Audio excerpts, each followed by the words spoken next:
Hello mga kaibigan ko, good evening. Kumusta na kayo? Sana nasa magandang kalagayan kayo. Nandito naman ako mangungulit sa inyo. Magdasal tayo ha. Maraming salamat sa ngalan sa Ama at sa Anak at sa Espiritu Santo. Amen. Minahal namin Panginoon na mga makapangyarihan sa lahat.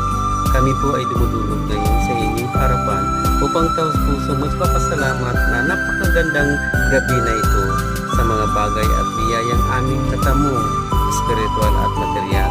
Salamat din po o Panginoon sa mga problema na nakapatatag sa amin sa lakas ng loob para malabanan namin ang lahat ng pagsubok at sa mga taong aming inspirasyon sa gabi at araw at sa pagmamahal mo walang katulad at sa pagkamatay mo sa krus para sa aming mga kasalanan. Lahat ng mga yan at marami pa ang buong buhay naming utang at papasalamatan. Maraming salamat sa